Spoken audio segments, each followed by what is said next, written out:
Yo, yo, yo, welcome back for some more Gwent strategy game tactics. This one is a Northern Kingdoms deck, Trebuchet Trickery. So, let's get right into it, guys. I'm super excited about this one. It's doing really well for me. I would say the deck has probably got, oh god, 80% plus wins easily. It's a great deck to climb with. It's also really, really good fun to use. There's a lot of thinking that goes into it, and it's one of those decks where even when you lose, you feel like you could have won. You know, if you just made one or two different decisions, you could have got there. So let's quickly go through the deck. We'll go through the general strategy, talk about some of the combos, and some of the card replacements.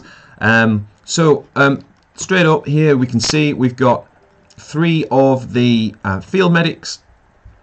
These are critical to this deck. There's a lot of trickery in this deck with messing with your graveyard, interacting, bringing cards back out that sort of have equivalent of a Hearthstone battle cry, if you like, but we'll get more into that.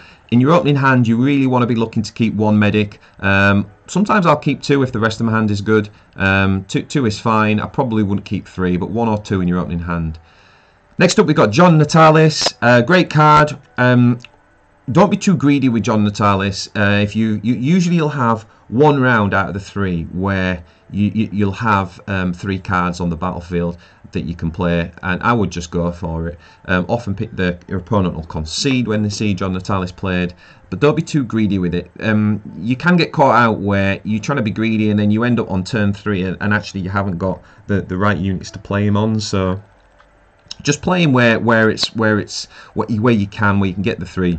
And hopefully he'll win you around. Geralt is definitely a utility card in this deck.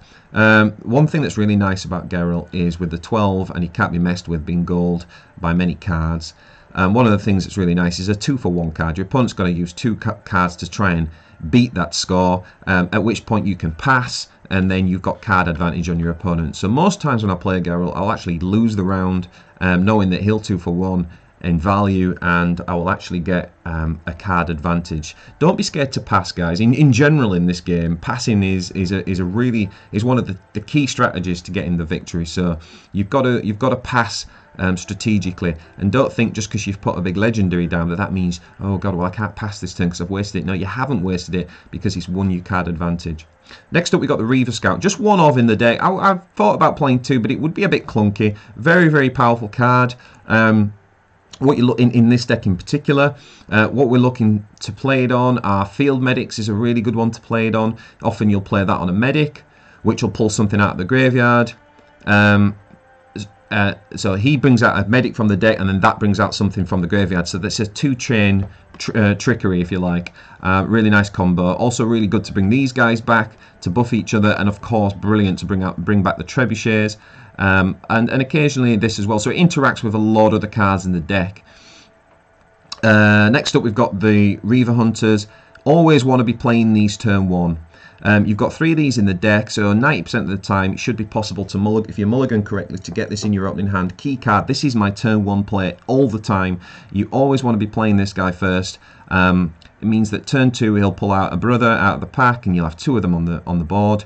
And then you could play Geralt, or you could play turn 1 Reaver Hunter into turn 2 Reaver Scout, which will bring out essentially all 3 of them. So a real strong play, and these guys are brilliant to get out early. I try to keep the trebuchets off the game turn 1, get these guys out. They'll go into the graveyard, and then you can pull them back out with some of the trickery we're going to talk about in a minute.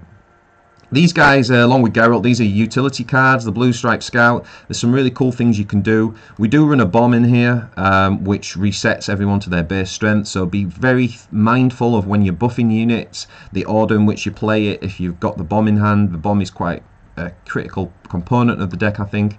So you do have to think about when you buff, the state of the board. Your opponent's got lots of buffs up, great. Maybe you don't use these to use the bomb, or or you do. But the great thing with this guy's a great value card. 4 power, and a 4 strength card, and he adds 4 strength to another card. Bolstering the trebuchets is really what you want to try and do.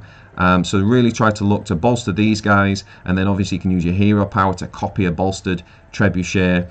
We'll come on to these in a bit more. Shiny, absolutely brilliant card. Love this card. One of my favourites. Brilliant card. Super important because your medics obviously can't you can't choose what you get back from the graveyard. It's random. Whereas obviously Shani can bring something back from the graveyard, and of course she also turns that unit gold, so it can't be interfered with. It's a great way to bring back a Trebuchet, along with other cards which we'll talk about. But obviously, with it being a full test deck, she also has good interaction, good synergy there, because she makes the card golden, and of course, full test gives you +2 strength. The faction gives you +2 strength to golden cards. Then we got the Trebuchets. These are really going to hammer home, put a lot of pressure on your opponent. I usually look from turn 2 to start getting these guys out. Again, great synergy there with the Reaver Scout on a Trebuchet to pull another one out of your deck. You can use your scouts to buff them, or you can use the Thunderbolt Potion on these guys to buff them up, and then you can play a full test to get another one. So quite often you can end up with 4 of these guys bolstered up. And then this is where you really want to use this card, guys. I know I'm jumping on, but this is where you really want to use the Promote card. Really cool card. Then adds +2 to all of them, and they turn golden. So that even at that point, then you're safe to use your bomb. If your opponent's been playing like lots of buffs and building his army up, you're fine, because you've got your bomb, and you can just reset it without resetting the buffs that you've put on your reinforced Trebuchet. So super cool cards.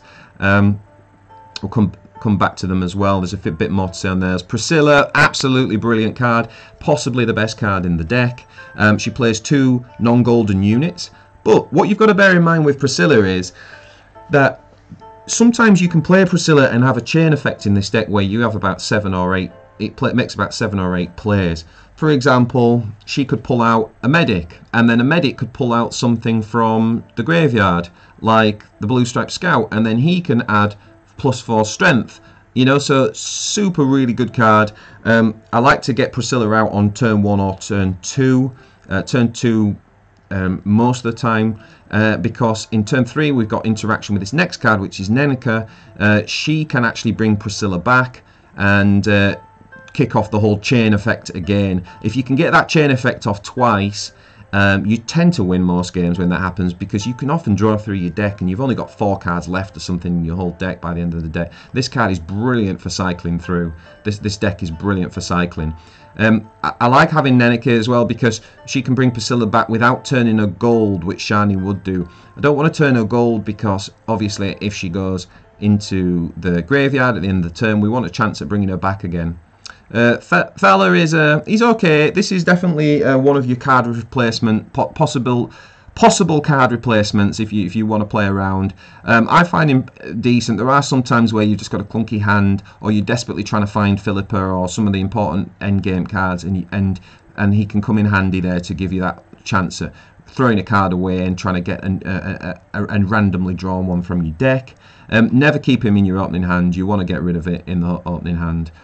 Opening hand, you're really looking for 1 Reaver Hunter, 1 Trebuchet, 2 medics, and then you're looking for these specials. You're looking for a Shani, you're looking for Priscilla, you're looking for even Nenke, and Philippa, and the bomb. Anyway, so moving on, we've got in the specials, we've got the Stamford's Tremors, really cool card, 2 strength, all opposing units. It doesn't matter what row they're on, or you can do some great synergy with Philippa, where you put everything down to 1, and then you use the Tremors. Also, Tremors go really well once your Trebuchet walls up, because you're constantly smashing down his ranks, and then you hit him with Tremors as well, and it's that combined death by 1,000 cuts. The bomb is super important in this deck. If you're playing against decks where there's lots and lots of buffs going on, obviously the bomb, you just sit there with it in your hand, let him use all his stuff up, thinking he's building up a massive board, and when he's got 125 power on his side, you then play the bomb and obviously reset everything.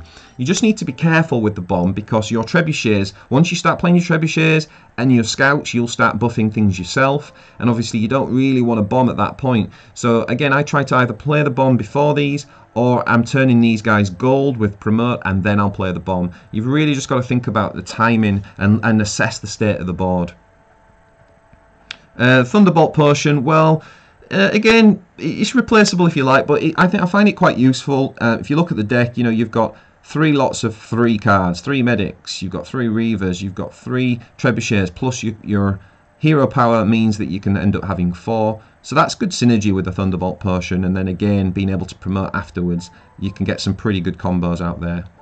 Prince Dennis, again, he's there for card draw, and there's sometimes you're just up so badly that the 7 help. Giving them 7 doesn't matter, and you get the extra card. Or again, if you're playing like monsters, for example, and they play like Eredin and Geralt, you can play this guy into that because you know, actually his faction's going to keep a card, and it's better that he keeps a 7 than a golden 12 or a 10, which is Eredin. Plus, you're getting card advantage by playing Stennis. And last but not least, Philippa Earhart. Guys, what can I say about this card? Seriously, one of the most powerful cards in the game. Please note that it says set the strength of all other units on the row to 1, not just non-golden cards. This will do legendary cards, it will do golden cards. It is superb. You will get those monster lines where they build up 1 row, and the Skellige lines where they've got, you know, 7-8 cards, and so often this is the last card in the deck that I play. So she will come down and she'll just put everything down to 1 and you'll win the game. Absolutely superb, really, really powerful. And again, guys, this is why all this trickery that we've been talking with the draw is so important, because we need to make sure we draw through the deck and we do get out these good cards like Philippa to win that end game. So there you've got it. That is my Trebuchet Trickery deck for the Northern Realms or the Northern Kingdoms, depending on your flavour. Hope you enjoyed. If you enjoyed the video, follow me on Twitter and check out my stream on Twitch.